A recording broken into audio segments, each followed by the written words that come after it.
Jangan sampai Ramadan sudah datang masih belepek, masih malas-malas, belum bergairah. Mestinya Ramadan begitu datang sudah gaspol, sehingga mengumpulkan Ramadan itu betul pasar yang sangat potensial untuk menumpuk keuntungan. Karena hakikatnya kita ini dagang dengan Allah Subhanahu wa taala. Assalamualaikum Tat. Waalaikumsalam warahmatullahi wabarakatuh. Ya, Masya Allah nih kita. Saat ini pun pertengahan Saban malah pun nangkung nih kita. Pun mau Ramadan nih Tat. Kan pinten-pinten. Berapa hari. Ini nggak tahu ini efek pandemi utawi pun mulai rada redup nih kita. Jangan-jangan kados sih wal jamaah takmir masjid kados sih mboten segembrigah rumiyin Tat. Kados sih pasti sepen untuk menyambut Ramadan padahal tinggal hitungan hari lagi Tat. Niku pripun Tat niku wonten tip ataupun nasihat Tat kagem jamaah kagem ini termasuk fenomena yang mungkin kita juga agak prihatin atau agak sedih ya.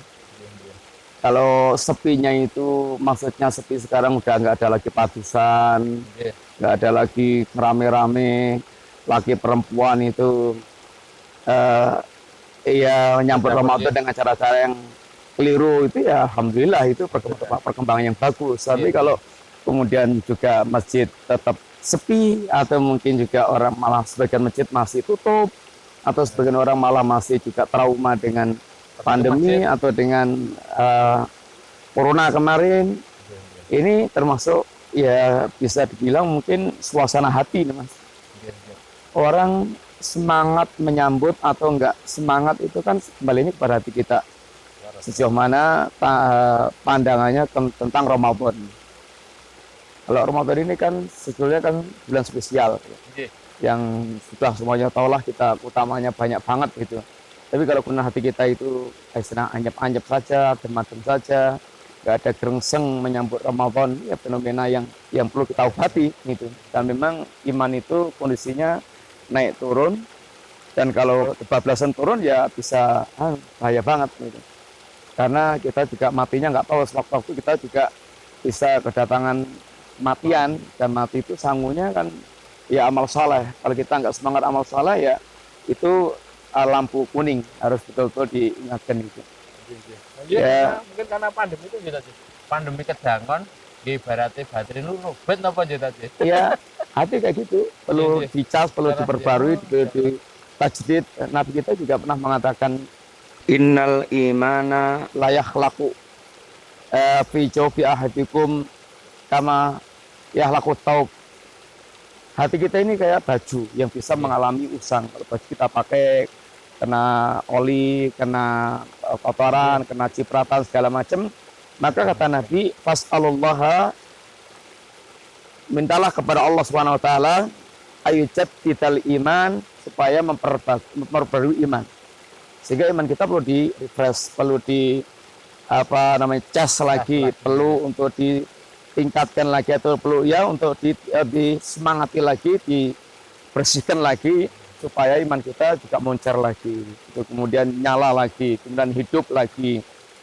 Ada kalau Syekh Abdul Razak itu punya pembahasan buku Ziyadatul Iman wa Nuqsanu, atau Asbabul Ziyadatul Iman wa Nuqsani, sebab-sebab iman itu bisa tambah, sebab iman itu bisa berkurang. Ya, di antara sebab tambahnya iman itu dia pertama harus perhatian dengan ilmu agama. Ilmu ini karena ibaratnya minyaknya, dan akan menjadi lampunya, akan menjadi ruh kehidupan iman. Sehingga sejauh mana orang tidak perhatian dengan ilmu agama, ya orang itu akan bisa mengalami penurunan iman sampai pada merosot yang sangat rendah banget. Maka kita harus memiliki kesadaran untuk betul-betul mencari yakni ilmu. Yang kedua, yang sangat manfaat lagi adalah yaitu harus kita semakin mengenal Allah. Karena mengenal Allah itu akar keimanan. Dan orang itu artinya akan gersang, akan menjadi anyep, akan menjadi artinya kering, kerontang, itu kalau tidak mengenal Allah Ta'ala. Walaupun dia dunianya itu barunya purah-purah, tapi kalau hatinya kosong dari iman, dari mengenal Allah, ya dampaknya kering, hatinya itu kering, kemudian gersang, kemudian ya enggak ada kenyamanan di dalam kehidupan dia. Tapi kalau dia mengenal Allah, mencintai Allah, kemudian merindukan Allah, itu menjadikan hati orang itu bisa menikmati ibadah dia, hidupnya semangat, kemudian dia betul-betul bisa menikmati dunia itu menjadi kayak surga dunia. Karena kenyamanan hati itu ketika hati itu betul-betul taat kepada Allah, beribadah kepada Allah. Karena hati itu diciptakan untuk mengenal Allah dan untuk beribadah kepada Allah Ta'ala. Kalau hati itu tidak mengenal Allah dan tidak beribadah kepada Allah, ya sudah, hati itu akan menjadi kering. Kemudian juga kita kalau ingin meningkatkan iman, kita supaya mengenal surah Nabi, perjalanan Nabi. Karena Nabi itu contoh sosok orang yang sempurna imannya, sehingga kalau kita betul-betul pengen iman kita juga menuju pada kesempurnaan, ya lihatlah Nabi. Sehingga bagaimana menata itu, mengelola itu, bagaimana betul-betul menuju pada kesempurnaan iman, itu contoh paling praktis Nabi. Kemudian juga sirahnya para salaf. Sirahnya orang-orang yang salah. Hidup kita ini kan kurang lebih sama, menghadapi masalah yang sama itu. 24 jam, masalahnya kurang lebih sama, problemnya kurang lebih sama. Maka kalau kita bisa mempelajari sejarahnya salaf, ya kita akan menjadi cerminan yang sangat bagus bagi kita untuk menyempurnakan iman kita. Terus jangan lupa pula kita betul suka merunkan keindahan Islam.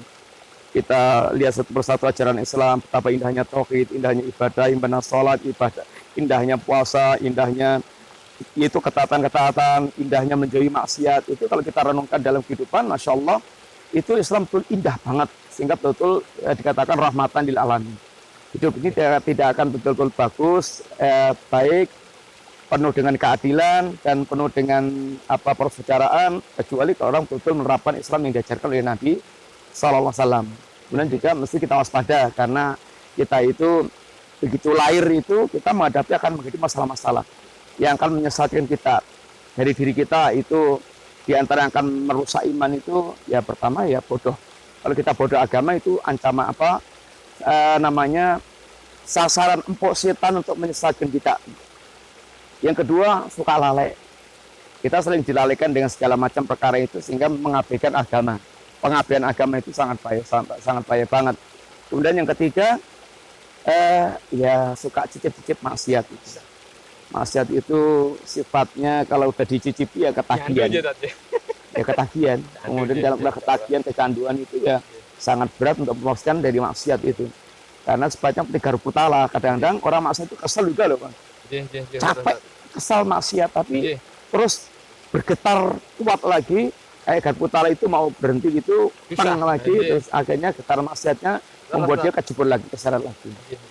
Kemudian fitnah teman yang buruk, kayak ini juga ini sangat bahaya. Teman yang buruk ini pembisik yang sampai kita bisa mati suul khotimah.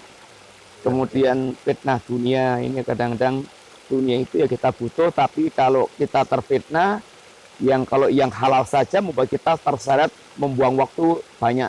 Apalagi kalau nggak perhatian dengan yang halal, yang haram-haram, akhirnya itu diembat semuanya, itu fitnah besar dunia itu. Kemudian ya bisikan setan. Nah, maka kita harus betul-betul kuncinya itu, satu, harus belajar agama yang bagus.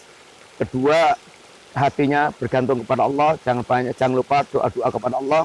Ketiga, kita harus bisa untuk terus berteman dengan teman-teman yang saleh. Insya Allah dengan begitu dia akan bisa lebih menjaga kehidupannya lebih baik dan lagi. lebih semangat lagi ya tadi. Dan Ramadan ini harus betul-betul kita tinggal berapa hari ini teman-teman harus lebih semangat lagi. ngecas hatinya itu, karena Ramadan sampai Ramadan sudah datang masih belebek, masih malas-malas, belum bergairah. Mestinya Ramadan begitu datang sudah gaspol, sehingga mengumpulkan Ramadan itu betul pasar yang sangat potensial untuk menumpuk keuntungan. Karena hakikatnya kita ini dagang dengan Allah Subhanahu Wa Taala. Jadi intinya, Mas, yang penting banget untuk kita betul-betul ingatkan itu, satu, ilmu, kedua, persiapan hati kita. Karena semuanya itu bergantung kepada kondisi hati kita ini. Yang penting kita harus betul sadar ini kebutuhan yang harus jangan kita lupakan. Dua hal ini, ilmu dan perbaikan hati kita.